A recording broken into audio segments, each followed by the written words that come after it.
got 152 yards. Should be just a nice, comfortable 9-iron for him. They're going to go nuts when he hits this thing.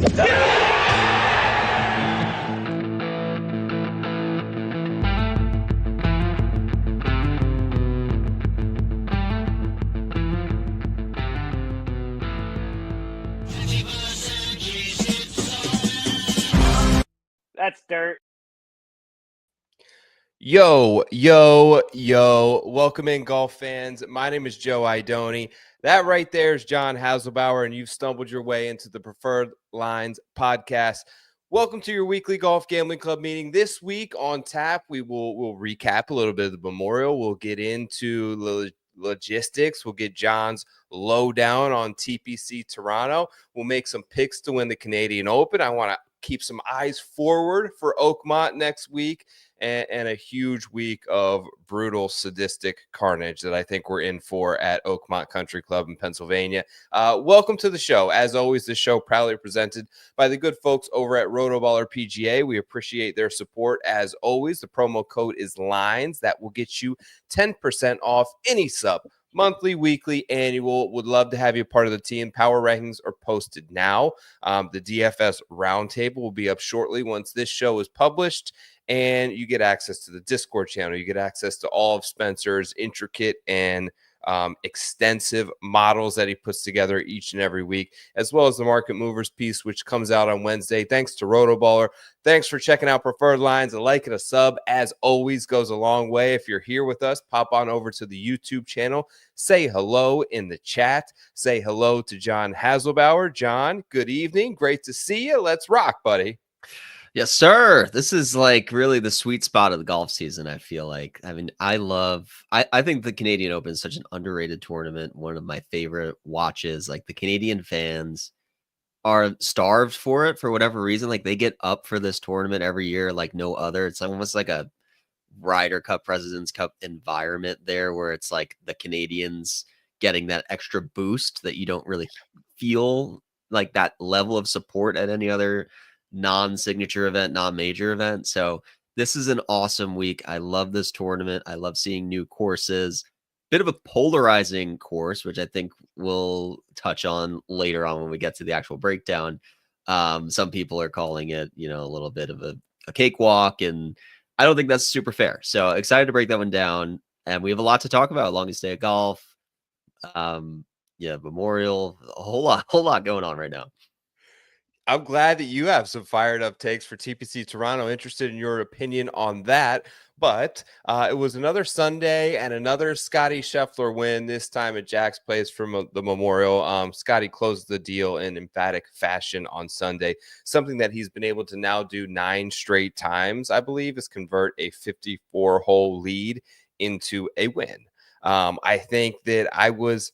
more so than the Scotty, I was kind of shocked, John, at some of the comments made by Jack Nicklaus in the press conference after the event when Jack said Ben Griffin is a nice player, Sepp Straka is a nice player, Nick Taylor is a nice player, but Scotty knows those guys are not in his league.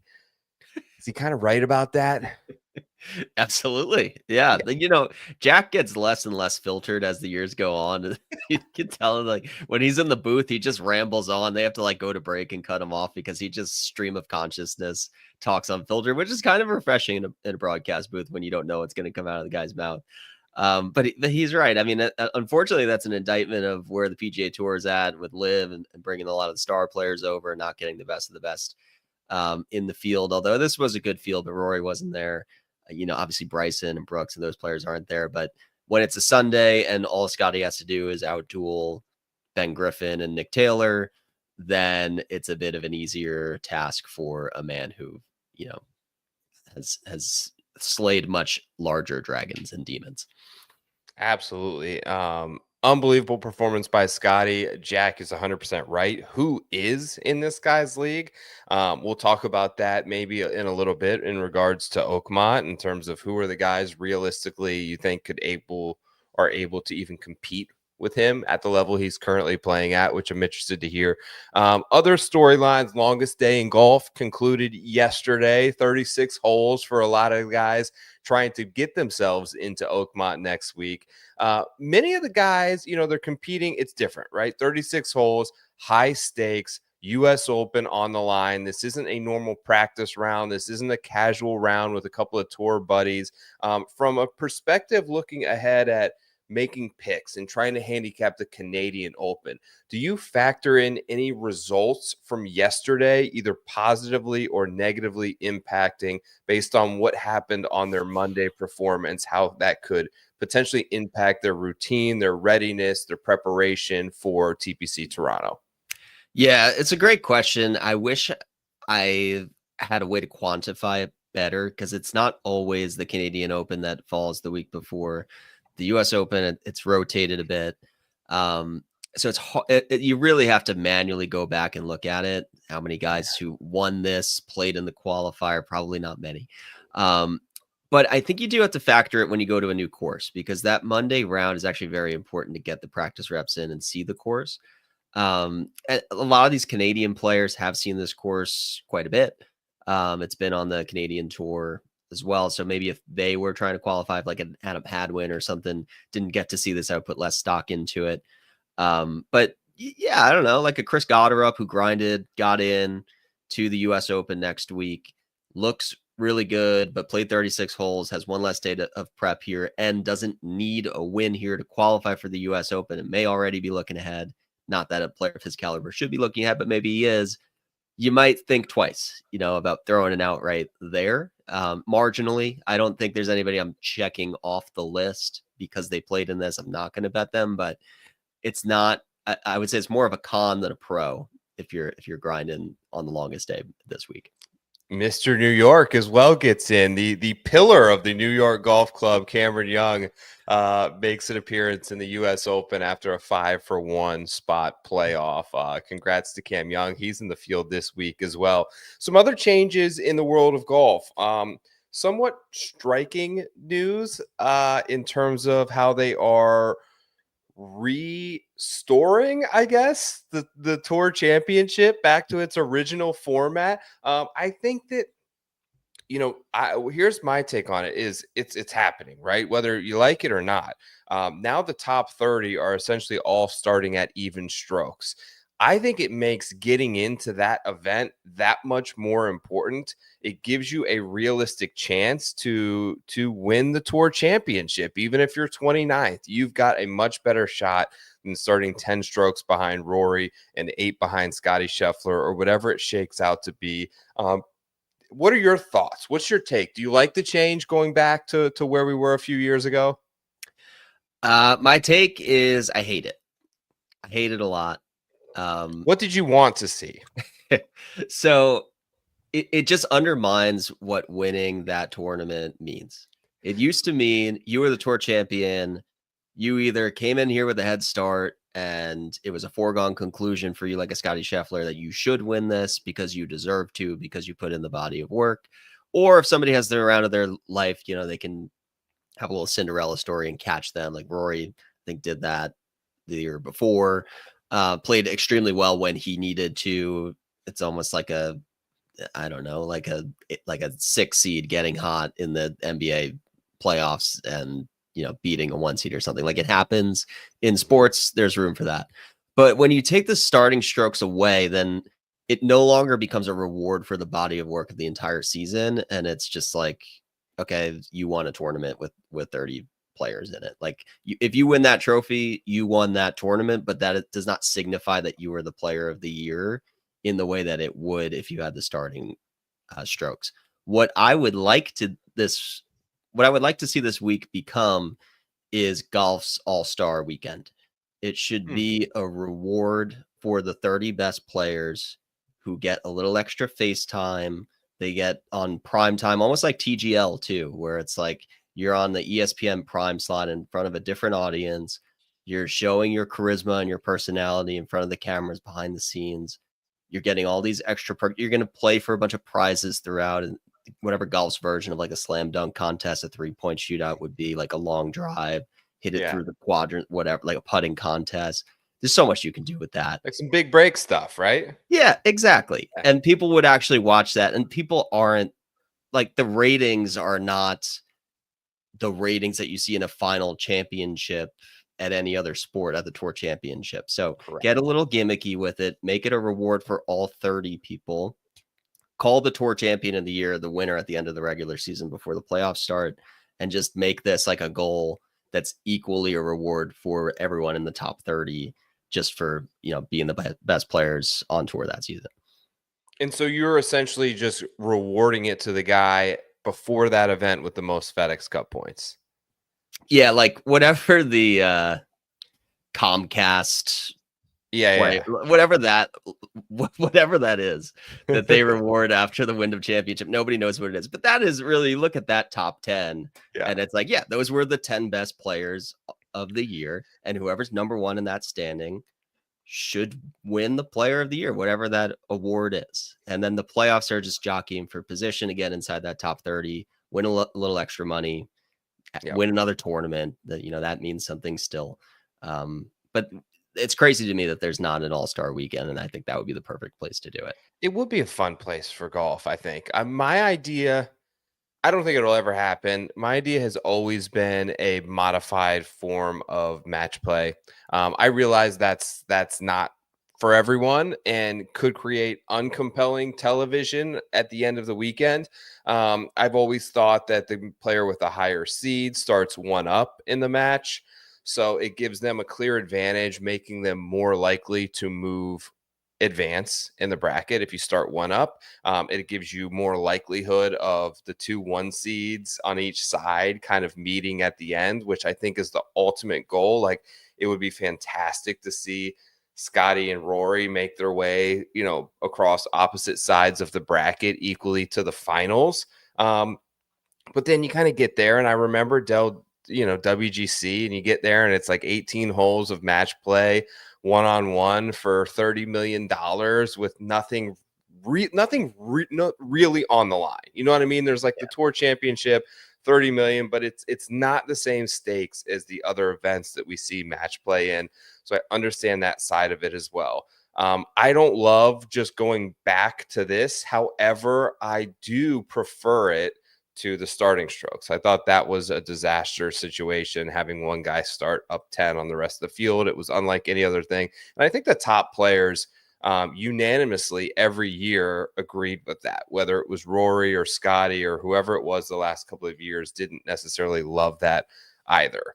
Speaking of match play, before we get into this week, I've got eyes already, John, on how the Ryder Cup teams are kind of shaking out. I'm going to attempt to share my screen here. Give me just 1 second.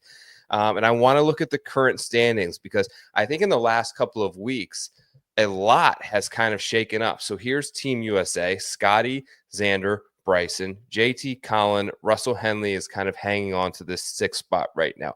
Making a massive move up is Ben Griffin into the 7th spot.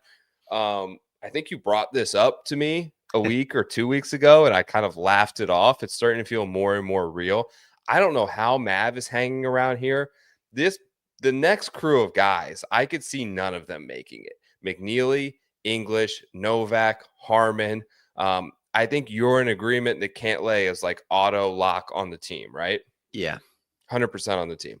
Yeah. Spawn, Hoagie, Berger, Keegan, Finau, Glover, Batia, Clark. Like, do you have a name from a little further down the list is what I want to ask you, that you think is poised for a big next 2 months that you can see vaulting himself up and ultimately making the team? Let's call it from spot number 18 to 30. So Glover, Batia, Clark, Horschel, Kim, McCarthy, Burns, Spieth, Bridgman, Poston, Gerard, Riley, Highsmith.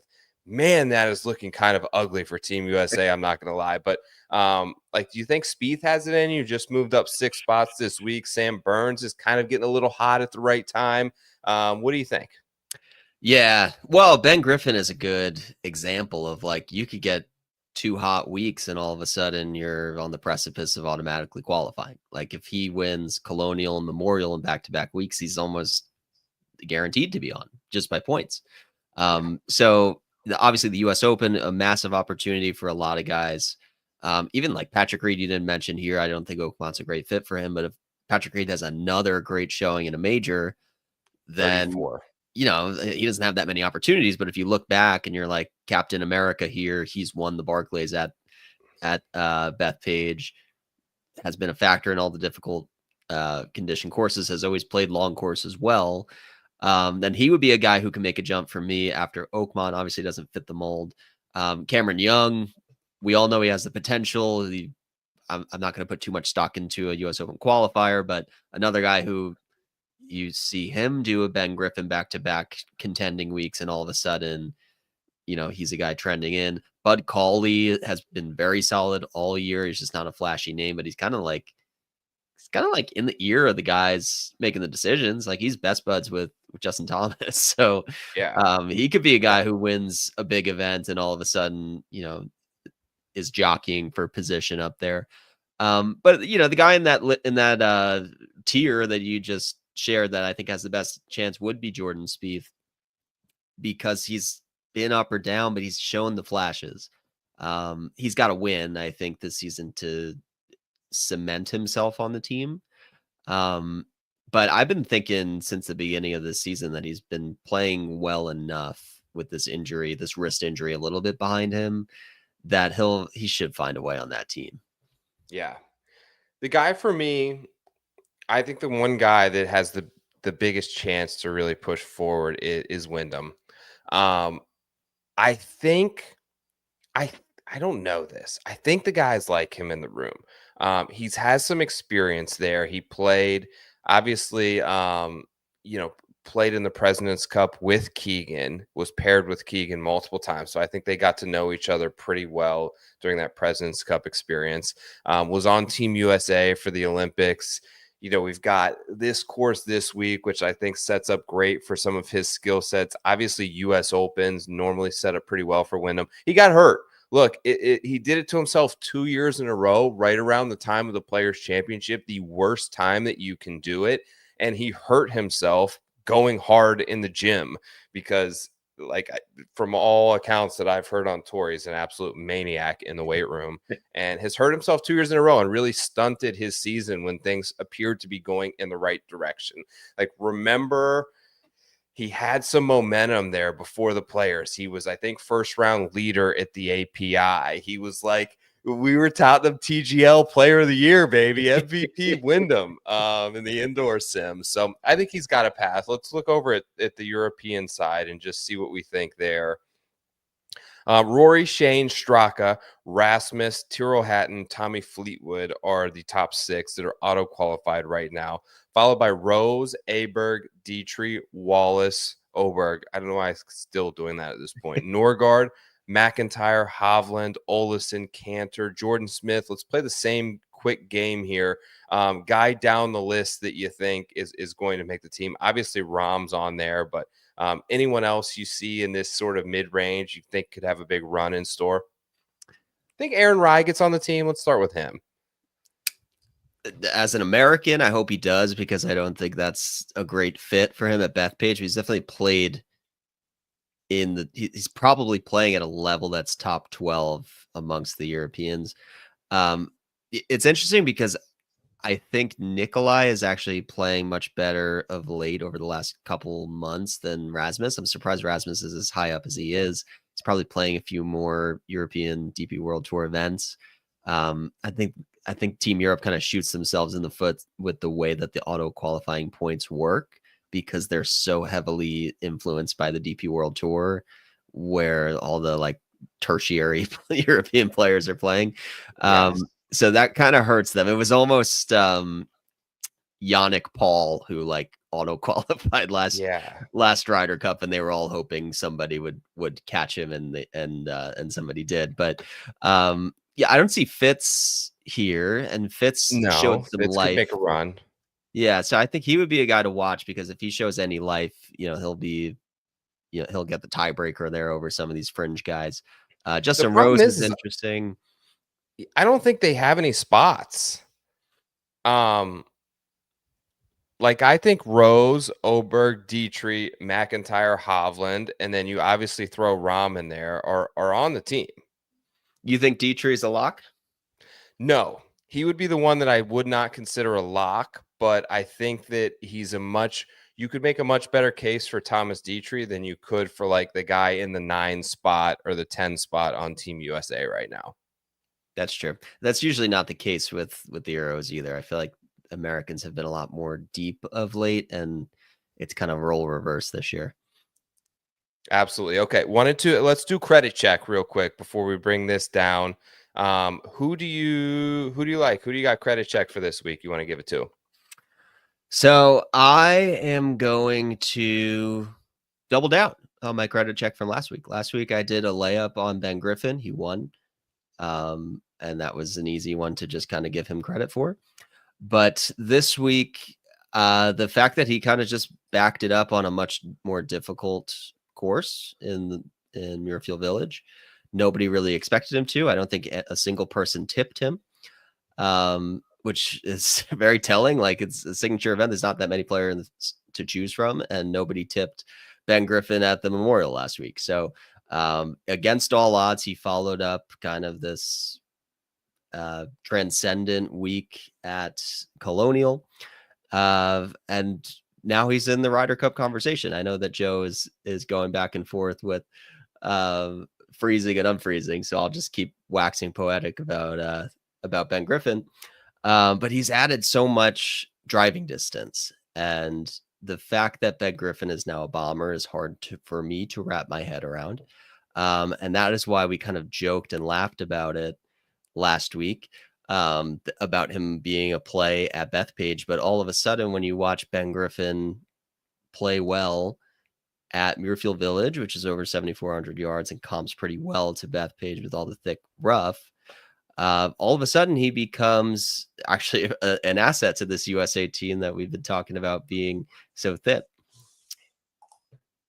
I don't know if you heard any of that, Joe, but I was just... No, I got your whole thing. I don't know what's going on here. I think I'm back now. All good. All good. Yeah, Ben Griffin. Okay, so here's mine. I want to bring it back up on this because I want to give a little shout out to my guy, Max Homa. It's not working right now for Max Homa, but I think that I'm going to give him just a little bit of credit here. This was the tweet that they put out. Man's hoofing it. Legit strapped up with the bag, hoofing it 36 holes to make the U.S. Open. I think that Max has been surprisingly closer than it may appear. Objects are closer than they appear. He's had a really good first round at the Memorial, had a really good start to the PGA Championship. He's had rounds where he's gaining 5 to 8 strokes on the field. He's just had awful Sundays. And even going back like T12 at the Masters, I just feel like things are pretty close to Max Homa, and I appreciate the grind that he's putting in. I appreciate the work. He's bounced back and forth between multiple caddies in the last couple of weeks, and he carried his own bag. Nobody's carrying his own bag. If you're looking at this screen, those are like amateurs with him not carrying their bag. And you have Max Homa, Ryder Cupper. They're hoofing it. 3-putted the final hole, I believe his 36th hole, to end up in that playoff with Cameron Young and Ricky. So I appreciate the work. I just want to give him a little bit of a credit for continuing that grind, continuing to be out there, continuing to try his best. And I think that it's close, and eventually, hopefully it happens, and he's able to turn the corner for Max. That's my guy. Yeah, Max getting disrespected too. I saw in the matchup markets, which we talked about last week, like the matchup markets kind of tell you what the sharp money is saying. And he's matched up even money with a Corn Ferry Tour player. Blanking on his name, but the guy who's number 1 on the Corn Ferry. Kiefer? Yes, Kiefer. Oh so gosh, I know you're taking Homa in that matchup. Yeah. All right, let's talk TPC Toronto. Give me the lowdown on the course before you give me kind of your notes. While we're bringing things up, I'll kind of go over the GCSA AA fact sheet here. Just under 7,400 yards, par 70 setup. Obviously, bent grass greens, POA mix. There was some talk. I think there was some people think they're going to play very much like bent grass. People POA. Typically, the Northeast is more of a bent feel. Although Eric Patterson, who's kind of been on site, I saw this week, said many of the players said they're putting like West Coast POA. So from all indications, pretty wide fairways. From my understanding, greens are 6,500 square feet. Here's the scorecard. The biggest thing that sticks out to me is 73.89. I think doesn't look big boy on the scorecard for what we're used to seeing on the PGA Tour, but only 2 par fives, the first and the 18th hole. And just the sheer length of the par fours is pretty wild. Like 481, there are nearly 5 that are 500 yards plus. You have this one here, 497, 500. Then you get to the back 9, 526, 513, 530 par 4. So I think that length alone is going to be a big advantage for me this week. John, what are your notes when you kind of dug your teeth into TPC Toronto? Yeah, I mean, that's those long par fours, I think, are what gives me pause on everybody saying like this is a pure birdie fest. It's not that there's not that much trouble out there aside from the length itself. The rough is not thick. The fairway landing areas are generous. There's very few bottom 5 in total bunkers on the property. I saw on the GCSAA sheet too, and all those bunkers are around the green. So like they commented that as part of the renovation last year, it was all built for this, that they keep saying that it's built for this. The course was built to host the Canadian Open this year. And for years to come, they consulted with the TPC network. They're trying to understand, like, what do we need to do to challenge the pros? They might have pushed back a bunker or two in the fairway to make it like a little bit of a second thought. That's something that Rory always comments on whenever he goes to an event. Can I or can I not carry these bunkers? That becomes the talking point. I actually haven't heard what he said this week. We haven't heard from Rory in a very long time. But suffice to say, it still looks like advantage bombers. All indications to me point to advantage bombers, but you need like approach skill. So that's where it's a little bit different than like a TPC Craig Ranch. I'll stop short of comparing it to that because the bunkers are deep and actually a threat. If you miss, like it's not easy to get up and down from these deep bunkers. So I want good approach play, but driving accuracy goes not very far here. So you're definitely starting on second base if you're a long hitter. And one thing I neglected to include in my preview that's very important is that this TPC Toronto at Osprey Valley did host a PGA Tour Canada event in 2019. Paul Barjone won and beat Taylor Pendrith by a stroke. Anywhere where Paul Barjone wins is one type of course. It is driver heavy. Every tee shot is a driver. Advantage bombers. No penalty for wayward shots. Get hot with a putter. And Taylor Pendrith backs that narrative up as well. Jake Knap was also at the top of that leaderboard. So everything points towards advantage bombers here, but I'm going to put a little bit more stock in approach play and approach from long distance with those long par fours that you mentioned. Like what, 150 to 200 yard approach play is where you're mostly leaning on? Yeah, I'm going 150 plus, but I think that's more of a concentration on 200 plus. Got it. In that range. I think for me, it's always hard with that. Kind of depends on the players, I think, for me, because different players can obviously hit it further. And sometimes I will look at 200 yard plus, but I don't see it as much here just because I think there's 0 holes. And I think, following EPAT today pretty closely, kind of confirmed this, that players are hitting 14 drivers on this course. Yeah. So it's not like there's holes with a dog leg where you may consider taking long iron or 3-wood or some sort of 5-wood off the tee and then leaving yourself, 225 out.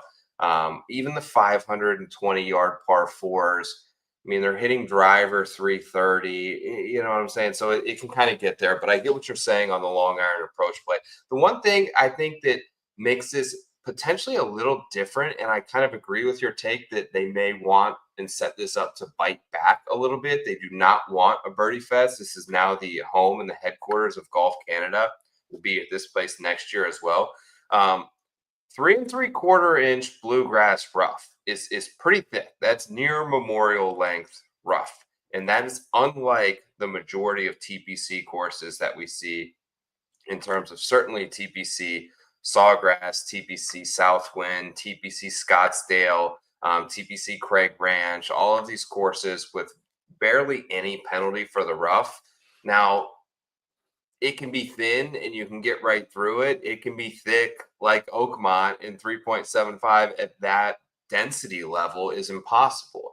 So we won't really know until we maybe get a little bit more feedback as the week goes on. But I think I agree with you that they're going to do what they can to put up a fight. Do you think the winner gets to 20 under par? I don't. I think there's bogeys out here. And for as many birdie holes as there may be in like straightforward short par fours, drivable par fours, the rink hole, which is a big thing for the Canadian Open. They made 130 yards this year, so it's finally like an ace is in play on this hole. It's one of the easier par 3 rink holes that they've had. So like now all of a sudden the par 3 is a birdie opportunity.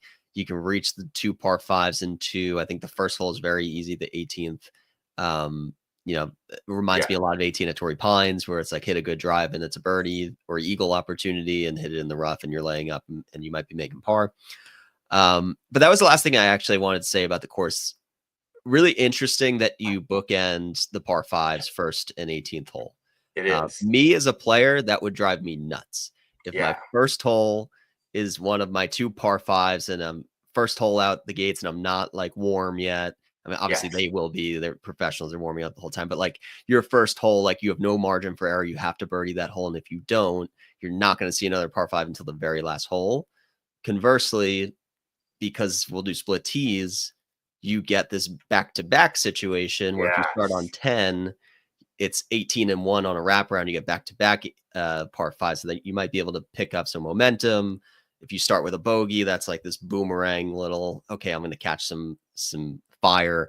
If you're a trendy player like that. So maybe patience becomes more of a virtue on a course like this because of that, but it's a par 70. It's hard to get to 20 under on a par 70. There's only 2 par 5s. So I will say high teens is the winning mark. Yep, good stuff. I agree with you there. Before we get to our betting picks, just got to mention real quick, Betsford's models for both of us have been published for the RBC Canadian Open. I'll give you a quick glimpse of mine now. The 6 lowdown, Rory McIlroy #1, Matty Schmid #2, Connors, McIntyre, Lowry, Mitchell, Pendrith, Smalley. I heard a shout out for Smalley. We'll get to him in a second when it comes to the betting stuff. But you can get full access to my stat model. You can get full access to John's stat model. There's a link in the description to this video on YouTube and the description to the audio podcast as well. The promo code is LINES, LINES 25% off. If you're at this point in the season and you haven't given it a try yet, the monthly is going to cover you this week, US Open. You're going to get some Travelers action in there as well. And I think by that point, you're going to want to probably likely do the annual. It's worth it. It's robust. You can build your own models. You can check out mine as well as John's there each and every week. But now let's shift gears. Let's hit the board. We're 30 minutes in. Let's bet some guys to win the Canadian Open.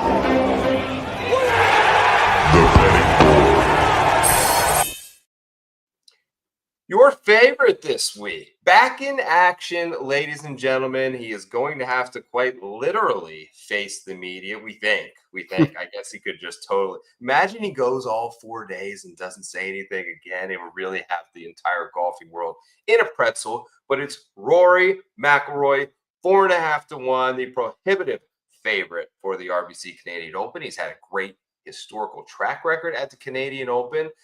He loves playing the week before a major, which is, I think, the real reason why he's here and skipped last week. Just strange that he just didn't say that or put out a tweet or an Instagram post or something. But Rory's going to be your favorite this week. Ludwig, 14-1 is kind of a mess right now. I don't want no part of it, but we'll see what John says. Then you get the Canadians, Connors and Pendrith behind him. Connors is 20-1, Pendrith 25. Shane Lowry mixed in there at 22-1. Bobby McIntyre, the defending Canadian Open champion, at 28-1, and Sammy Burns on a little bit of a heater comes in at 30-1. Those are your favorites, Mr. Hasselbauer. Who do you like? Any of these guys? What do you got? Yeah, very curious to hear Rory, the presser this week. I hope he does say something. He is not the defending champ this week, but he's won here twice in his career. Don't feel as compelled to do the without Rory market here. I feel like with Rory, he either has it or he doesn't. By that, I mean, like, he'll backdoor top 5 if he doesn't have it, and he'll win by 10 if he does. So I guess I'll just roll the dice against Rory. It could be a tune-up week, but he's won this event in tune-up weeks too. So everything that we've said about this course is advantage Rory. Everything we said about Quail Hollow was advantage Rory, and we saw how that worked out. So I will roll the dice against him. I'm with you on Ludwig. I think it's a crazy number. He's shown no form for a while. Obviously, this course should suit him, but he's just kind of searching right now. So I will be skipping those two. I like Connors. I like Lowry. I bet Pendrith. Let's go. So I think everything points me to him. I was researching the course. There's a YouTube video with him and like TSN, I think, breaking down the course. He picked his like 5 favorite holes, and he talked about them as if they're like, you have to birdie all these holes. And he just talked about them in a way where it's like, yeah, I'm going to score on these holes.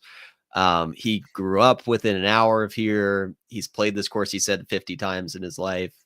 He finished runner-up the last time there was a pro event here. The only thing that gives me pause with Pendrith is he's never finished top 20 at a Canadian Open, so maybe there's some nerves, playing at the National Open. But then again, he literally finished runner-up here the last time there was a tournament at this course. So I'm not too concerned about that. I think he checks all the boxes for me. He's in good form. He knows the course. At a course that not a lot of people do know the course. So I think that's actually a distinct advantage this week. Totally agree. Awesome off the tee right now. I have him rated second in the entire field on long golf courses, first in ball striking on long golf courses. You mentioned the thing I had in my notes as well, the PGA Tour Canada event in 2019 that he finished runner-up at. Has had a lot of success throughout his career on TPC courses. Of course, he got his one PGA Tour win at one of those courses. Just the sheer length of the par 4s, I think that his ability to pound driver and utilize that weapon is going to be a huge asset for him this week, and he knows it. He knows the course very well. His biggest weakness is he can't chip.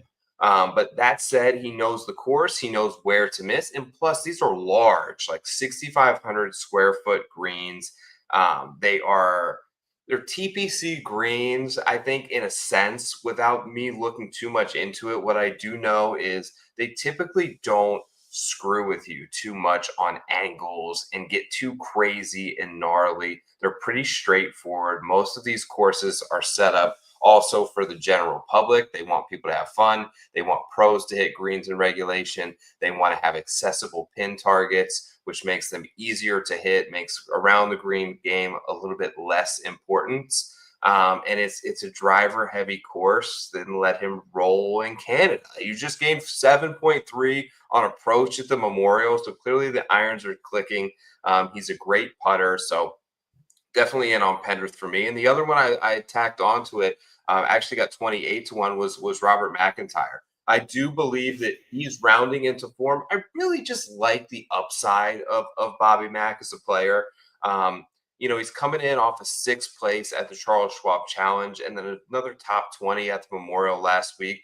Despite not having, I would say, ample like pop in the bat, I would not consider him a bomber. His baseline performance levels off the tee and ball striking actually go up on long golf courses. And he's another player who has shown the ability to have a knack for these TPC tracks. He finished 9th at Sawgrass this year. He finished 6th at TPC Scottsdale. Last season, he finished 7th at TPC Southwind. Those are 3 consecutive top 9s the last 3 times he's gone to a TPC course. Obviously, won in Canada last year. Kind of a moxie and form combo play here for me, where I feel like he doesn't come into this event with some of the just the lack of getting that signature win scar tissue that, like, I think Corey Connors carries that. I think Shane Lowry carries that. I think Sam Burns, it's been a long time, kind of carries a little bit of that burden. McIntyre's won this event. He's obviously won the biggest event of his life in Scotland. Comes into this, I think, much freer in the head. So those are my 2 stacked tag teamers at the top, 25 and 28 to 1, Pendrith and Robert McIntyre. Yeah, no, I think that's a good call. Like I consider McIntyre a shoo-in for Team Europe, while also not somebody that I consider a threat on a week-to-week basis. So he's like sort of lurking. Like we all understand that he's a very talented player.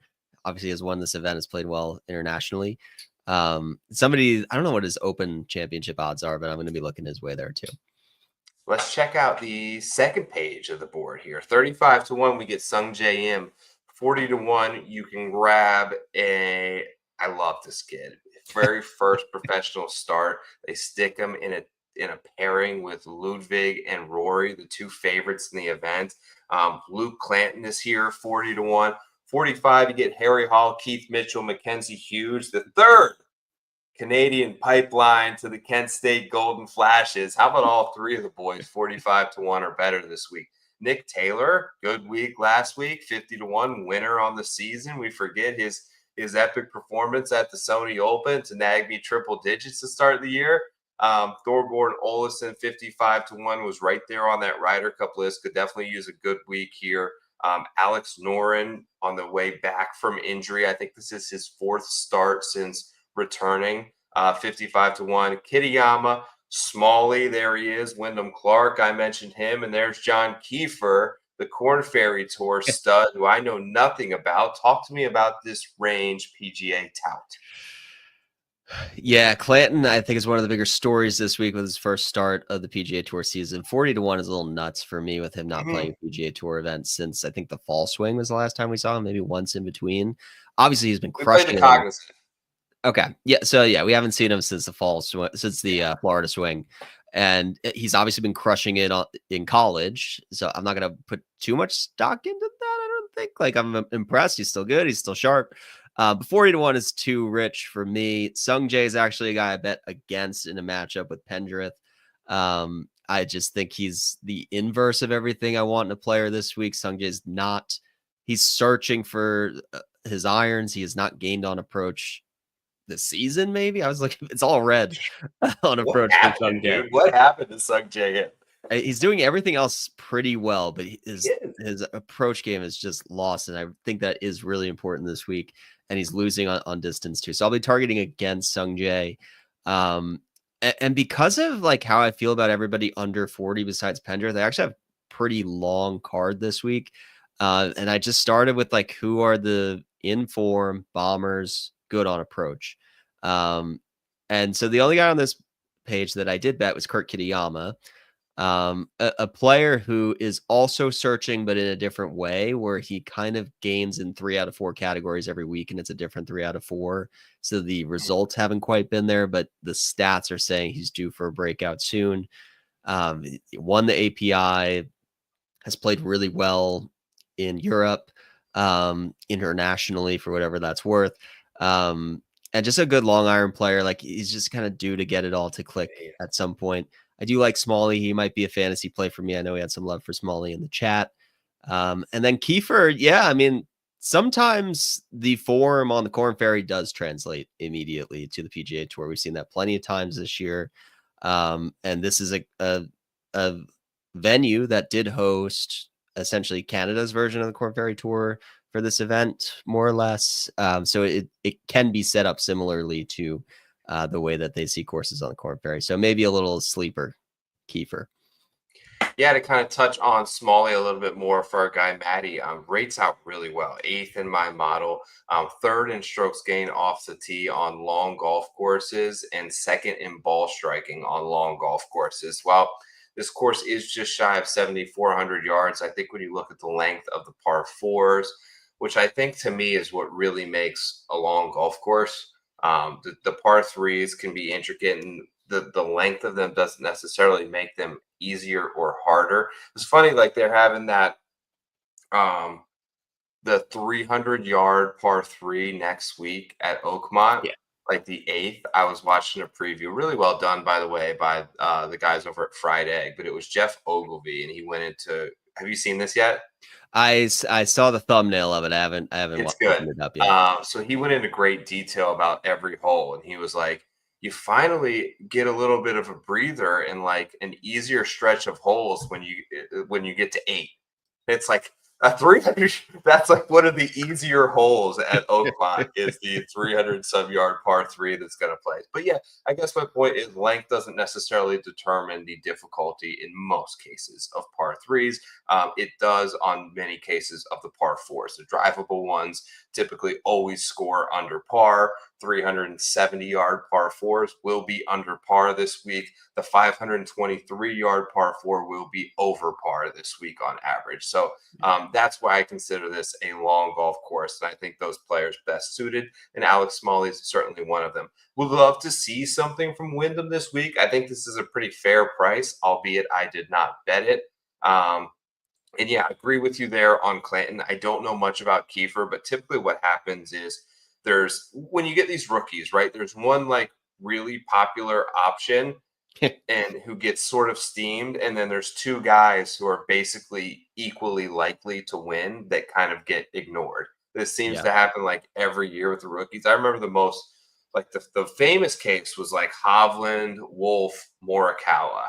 Like when those three came out together right away, like one of them would be 20-1 and the other two would be 80 or 100-1. And they were all like the rookie season, very similar players. When Wolf won in Minnesota, I had him at like 110 that week, and Morikawa was like 30-1.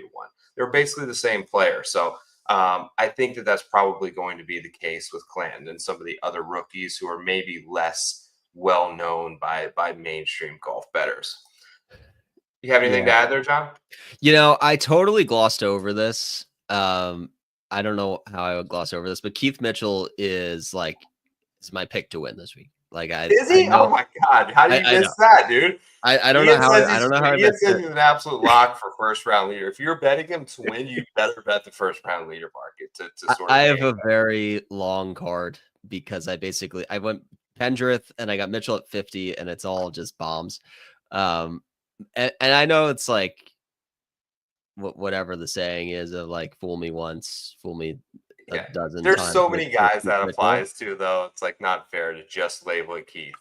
Yeah, I'm like if Keith Mitchell wins this week, then he's sort of a fringe Bethpage guy all of a sudden. Yep. And you like Keith Mitchell on Rory courses.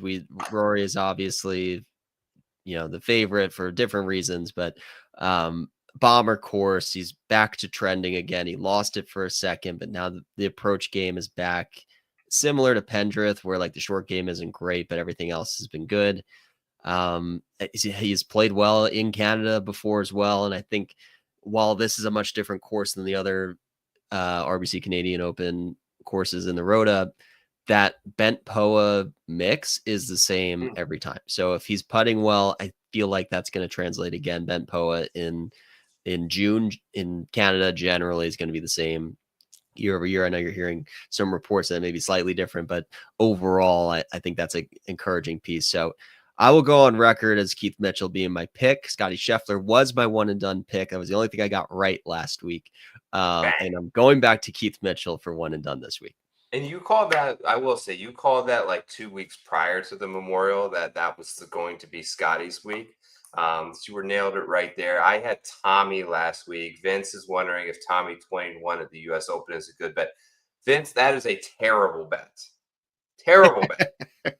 20-1 to win the U.S. Open. Like you should be wanting 30-1 in like the without Scheffler market, at least on Tommy. I think there are like 14-1s on Rahm still out there, which I would way prefer over 20-1 on Tommy. We'll get into a lot of that next week. I think you can whittle it down to like 3 guys who can win that golf tournament, but it's just going to be so hard. I'm looking forward to covering it next week. May have a guest on the show as well, which will be super fun. But moving on to the next range of this odds board here, Ryan Fox, Cameron Young. This number has plunged, I think, off the win yesterday. I grabbed this and made this graphic early. He's down to 40, 45 to 1, I think, in some spots. But Cam Young, you get there. Matt Wallace, that's Rasmus Højgaard is 75 to 1. Probably should have clarified. Justin Rose, Eric Cole, 75 to 1. There's Matty Schmid, number 2 in my model. Moore, Goddard, Riley, Woodland, Homa there at 80 to 1. John, anyone you got interest in right here? Yeah, this is so bad. I've bet like half the guys on this list. Let him rip. Let's hear him. I swear it's the same exposure every week. I always have the same risk reward. I bet 10 guys this week because I just started so far down the board. I'm not going to give a very deep analysis of every single guy. I bet pretty much all of them are bombers. All of them are bombers, really, like above average in driving distance. Most of them are severe bombers and in good approach play form. Rose is maybe the only exception to that. I'm just betting the number with Rose, 75, 80 in that range is where I'm seeing on him. I mean, we're not that far removed from Augusta, a long course. He always plays well in Canada. Back-to-back top 10s at this event. So he was battling some illness too. So some of his poor form is just because he was playing sick. That was several weeks ago. So I don't think the sickness should be holding him back. I think it's a good buy low spot for Rose. I'm on Cameron Young. If I'm going to bet Keith Mitchell and be delusional about that, I'm going to be delusional about Cameron Young. I bet the other Højgaard. I bet Nikolai. I think he's playing better. He's hitting it longer. The irons are actually trending. He's showing that spike upside with the approach play that we're not. He's really in the hundreds, right? I got him at 100. Yeah. So I think that's a great number. It's one of my favorite values on the board this week. If you can still get Nikolai at 100, I think he's the better of the two right now coming into this event. And I think it's a bit of a misprice. Flipping those guys. I'm with you on Schmid. He was also high in my model. Goddard up. I talked about how like you might bring that down after not seeing the course, but I'm betting him. And I'm on Gary because I love Gary and he fits the exact same trend as everybody else. I'm with you on Rose there, 75 to 1. I think you talked me into Nikolai, but I have this rule with the Højgaards that you bet one, you have to take them both. Yeah. Because what I found is that the one you think is going to do well misses the cut, and the other one who's in terrible form all of a sudden finishes like third. So I'll probably bet both Højgaards then. Those are mine in my range. I forgot to mention I did take an early morning number at 65 to 1 on Alex Noren. It's just his fourth start back. I liked a lot of what I saw at the PGA Championship out of Alex Noren. The Europeans typically play well here. I think if you're thinking that he's fully healthy again and back into form where he's able to practice, he is one of the hardest workers on the PGA Tour. This we know. So I took a stand on Alex Noren there. Moving into this next range, there's a bunch of names here. I'll tell you the one guy that I bet, like I mentioned, probably take both Højgaards. But I took a flyer on Jake Knap, 90 to 1. I just see the ability to hit a lot of drivers, right? You hit 14 drivers on this course when you can just pretty much swing that one club a lot off the tee and not have to pick and choose. He does really well. He's played at Mexico is a perfect example of a course where you're just going to hit 14 drivers. Torrey Pines is probably another one where you hit 14 drivers. He finished third there. Had that round early in the season at obviously the Cognizant where he shot 59, where he took advantage of that course by taking a lot of drivers on a par 70. And when it's working well, it's a huge advantage for Jake Knapp. He has a really kind of underrated wedge game and kind of that Justin Thomas-y tempo type feel where he slows it down. And I think it's really helpful to take the spin off of your wedge shot, which I think is an asset for him. Played well at TPC Sawgrass as well. I want to say he finished inside the top 10 there that week. So, we start to get into this range, you're reaching a little bit. But if I see 40-yard wide fairways and a course that is going to entice players to take the head cover off the big stick a lot, I'll take a shot on Jake Knap. And you mentioned runner-up in the Penrith year in the PGA Tour Canada event 6 years ago, which was the last time this course hosted a professional tournament. So maybe some good vibes coming back for the Nappy boy this week. Anyone, I'll just kind of open this up. I know I don't have all the guys here, John, but any other long shots that you've kind of added to the card this week? Yeah, a bit random that Knap had this stint on the Canada tour. I always forget that. He was like really good on the tour. He won once over there and he played really well at this event. So knows how to play above the border. I mentioned Nikolai. That's the only guy in that range, I bet. I was kind of thinking about Dietrich. We were talking about him earlier, just that pedigree, having won. Like the atmosphere at the Canadian Open reminds me the closest that we get to the Waste Management, where it's not a signature event, but it's just like a really rowdy crowd. So he withstood that against all odds. That's like still like the most shocking win of the year, that Thomas Dietrich of all people stepped into that arena and was unflappable. Like I still can't wrap my head around how that happened, but he can spike, and he needs to show that he's like worthy of the European team soon, or he's gonna get usurped by a Matt Fitzpatrick or an Aaron Rai. So maybe a bit of a prove it week for Dietrich. One extra guy, the last man on my card, the longest guy I bet was Carl Phillips. I really like this guy's game.